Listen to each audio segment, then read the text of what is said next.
Saeed's coming up as well, right? Saeed's coming up as well.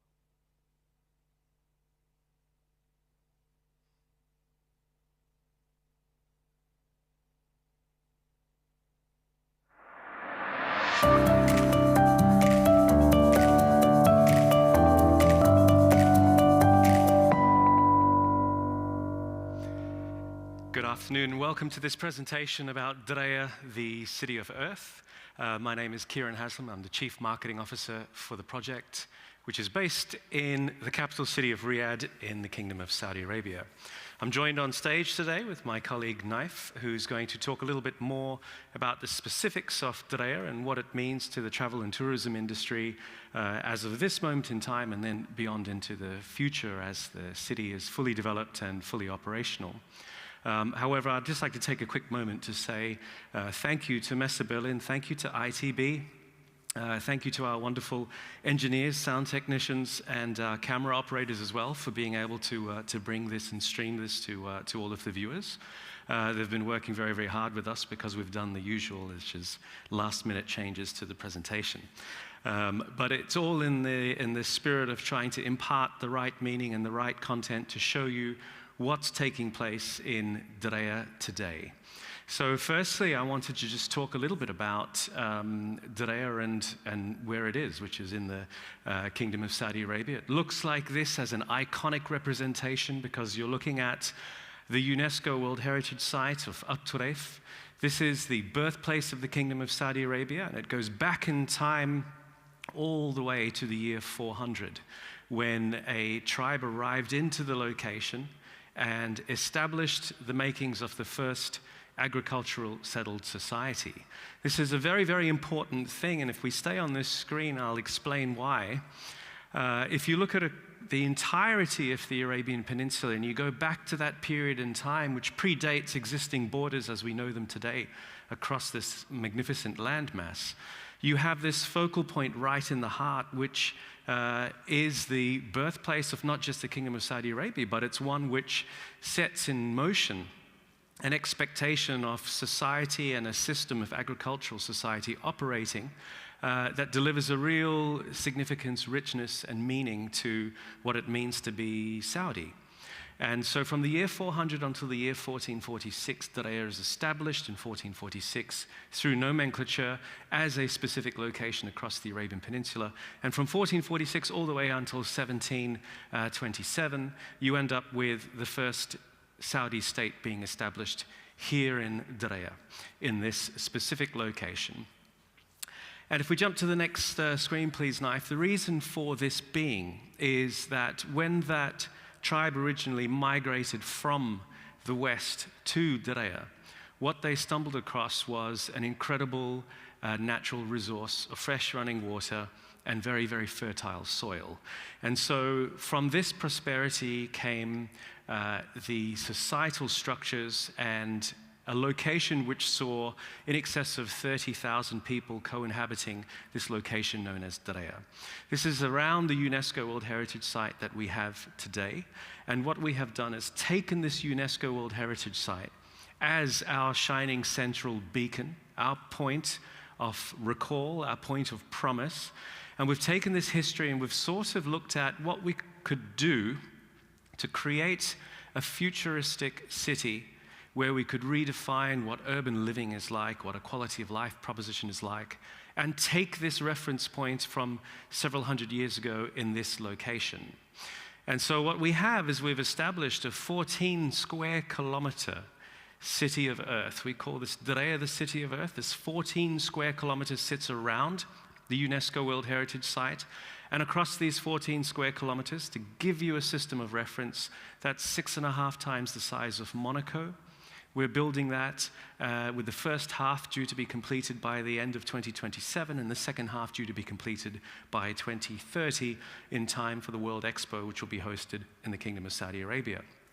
This location, though, is very, very significant because if you go back 265 years, what you found was a location that celebrated not just justice and prosperity, but wealth and power and influence. It had the first school for both male and female studying celestial movement and astronomy, which is what they used for the agricultural resource and harvesting. But also it had the first treasury building across the Arabian Peninsula that was minting its own refranked currency and using it as common currency across the peninsula. So these are all things which demonstrate to us, well, there's a lesson in this on how we can develop this futuristic city. And the lesson is, how do we really, really become meaningful and significant in cultural exchange? And if we stay on this theme for a moment, I just want to talk about what this 14 square kilometer, $64 billion giga project is trying to do. It's trying to take a quality of life proposition on meaningful cultural significance and meaningful cultural exchange, and it's trying to deliver this in a modern urban environment. So to do that, what we have done is we have excavated 45 meters deep, 3.5 kilometers long and 1.8 kilometers wide to extract 12.3 million cubic meters of rock. And we have created a multitude of levels underground. This is the largest subterranean complex infrastructure in the world. And we have completed this infrastructure build. And at the moment, we are topping off this infrastructure build.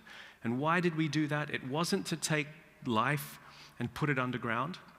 It was to do exactly the opposite. It was to take everything that would detract from a meaningful life, a pedestrian, walkable environment, and put it underground. So we have B-1, B-2, B-3, and on the lowest level, we have 3 metro stations connecting you across the Diriyah master plan. Now above ground, what we have is 22,500 residential homes, 1.6 million square meters of commercial office space, in excess of 1,200 food and beverage and retail propositions. We have in excess of 40 academies, workshops, and museums, 10 iconic assets, and 37 of some of the greatest hotels that exist in the world today, who are all part of our master plan. And the idea is to make this an entirely walkable proposition. So you go from your hotel to the museum. If you're living in Diriyah, you can go to your local school to drop your kids off. You can go to the dentist. You can pick up your supplies from the store.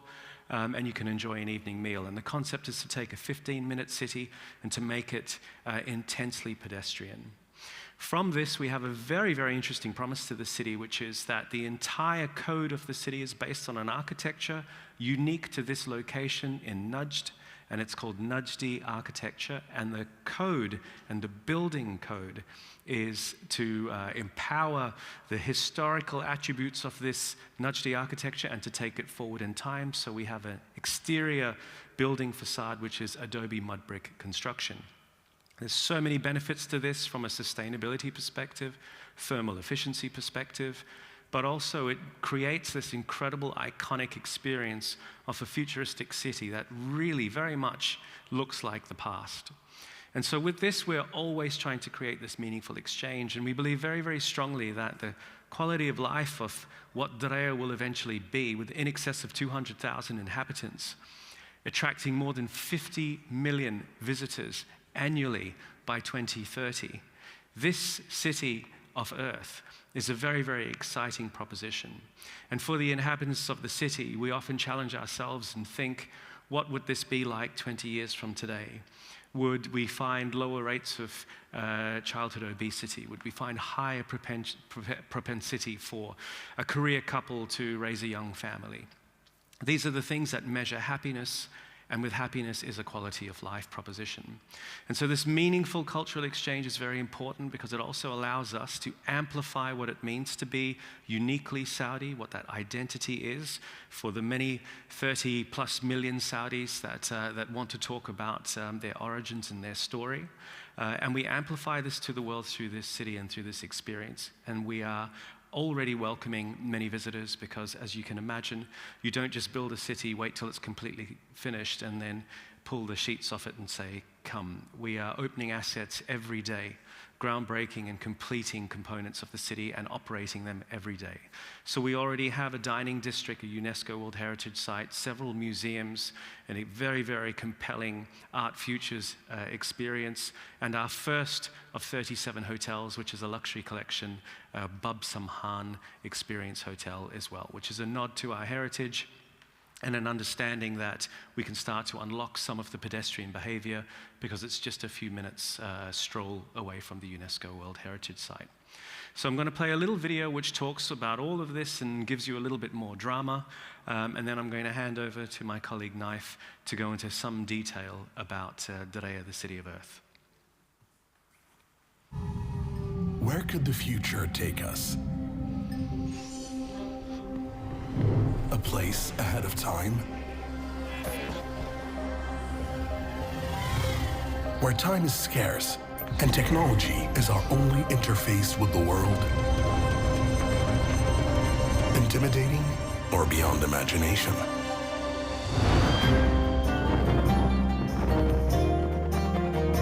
But what if we could keep soaring towards the future, keeping our feet firmly on the ground? Walk into a new social fabric that cherishes what matters most, our human spirit, our legacy. A life filled with the satisfaction found in the smallest of joys, where we can watch our kids and grandchildren relive our very own childhood values. A city with a future that reaches far into our past, to weave in a rich culture of Saudi traditions into our everyday lives. Where you will find a home that allows us to slow down in a fast-paced world so we can write our own stories and create meaningful exchanges with those around us.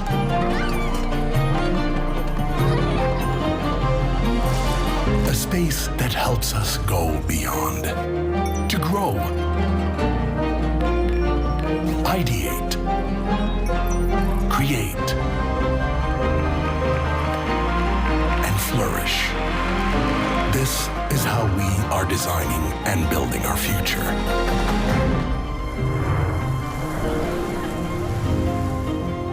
This is the City of Earth. This is Diriyah.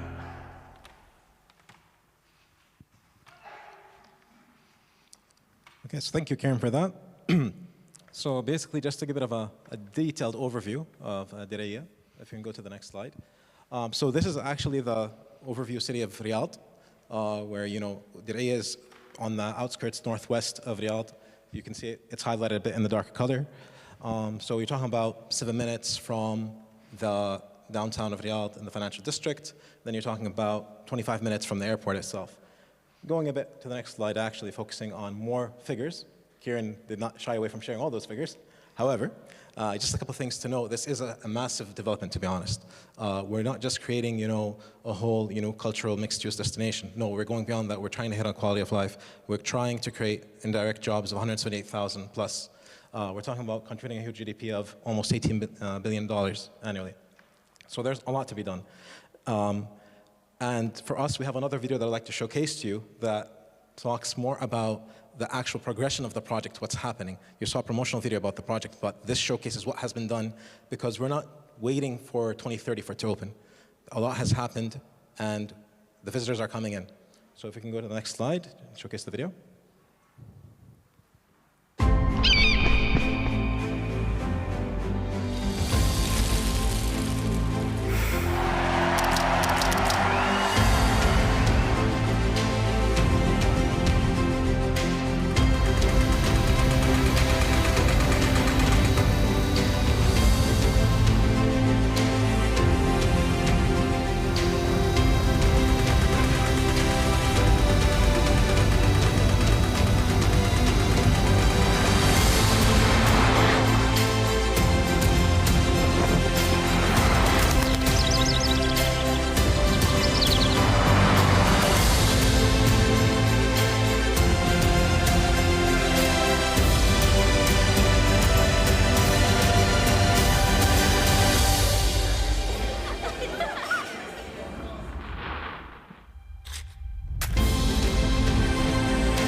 So as you can see, a lot is going on. We've been doing a lot. We've delivered, I think, God knows how many events over the last, years.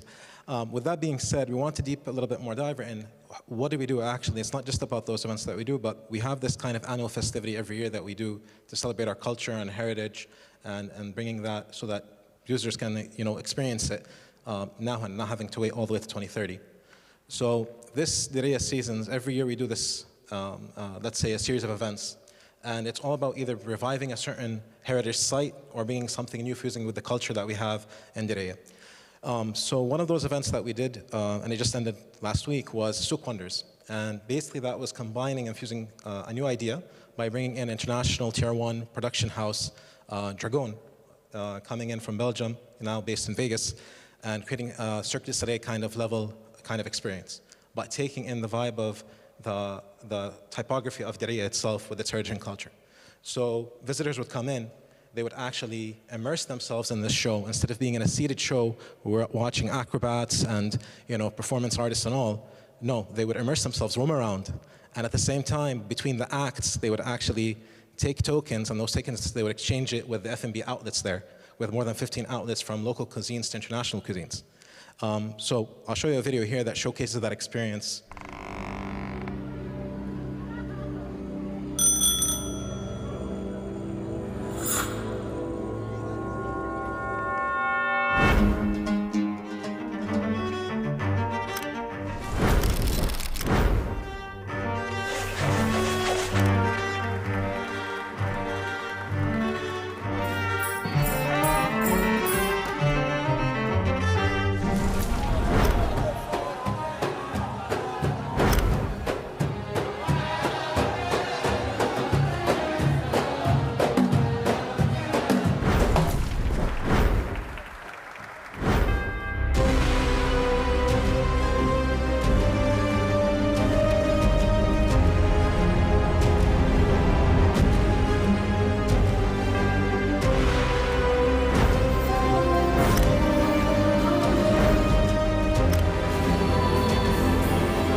So the great thing about this, actually, before going into the next event, was that it brought a nice way of how to fuse, bringing international artists and international caliber, but also fusing it with the local talents, the local community, and trying to do something different. And it actually hit with it resulted with a 50% occupancy rate across each show. Another event that was going on quite unique is what we call Diriyah Nights. Diriyah Nights is basically taking over a heritage farm in which there's more than 500 palm trees, and it's reviving it and creating an immersive experience with F&B and culinary kind of experiences, along with some cultural art installations. And people can escape that concrete jungle of Riyadh and come and just chill and socialize with their, with their family and community, within that area. So this is just a quick video to snap of the experience itself. Welcome to Diriyah.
And then lastly, another event that was quite interesting and unique. So if we go back to our Arab roots and culture, storytelling is quite a unique aspect to our culture, or especially oral narrations. Most of the stories that you hear in Diriyah and our, and even in the whole Arab culture, it's passed on through oral narration. More than 70% of that data comes to that. So from that insight, we said, okay, we need to create this kind of platform of a storytelling festival where we can invite more than 150 local and regional speakers, invite them with the community, do workshops, talk about storytelling, the different ways that they can enhance their storytelling operations. So whether it could be through movies, through script writing, through books, whatever it may be.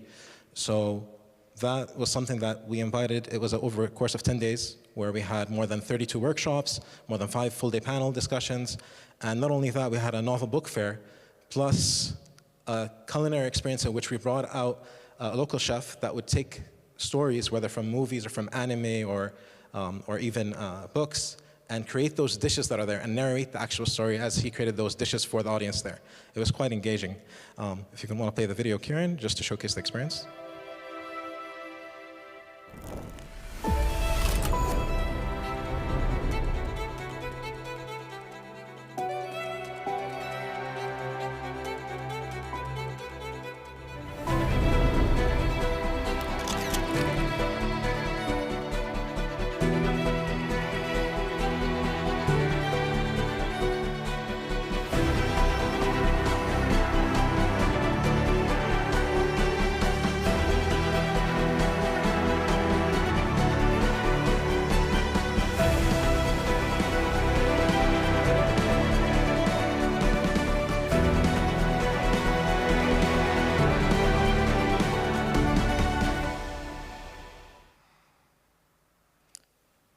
So as mentioned, a lot is going on. We do a lot of these events, and it's really pushing, again, how can we bring that heritage and culture and celebrate it today. So today is not just the UNESCO Heritage Site or the sites that are open, it's beyond that. Now we actually have more than 5 different offerings between the UNESCO Heritage Site, the Bajeri Tourist Center, you have the Diriyah season with all its events, you have the hotel which is up and running, the Arts Future Museum that Kieran mentioned earlier. So there's a lot. It's now a 2-night destination. And we've so far welcomed over 2.9 million visitors as of the last 2 years, and just a lot is going on. So we welcome you to come visit us in our booth and to come and experience it and share with you what we have.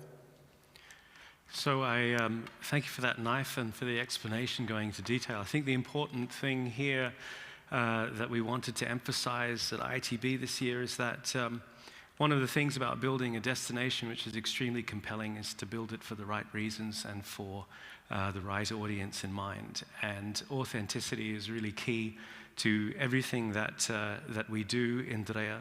I can give you a few reference points of this authenticity. If you take a look at this 14 square kilometer master plan, just over 2.5 square kilometers is a natural wadyscape that's been repopulated.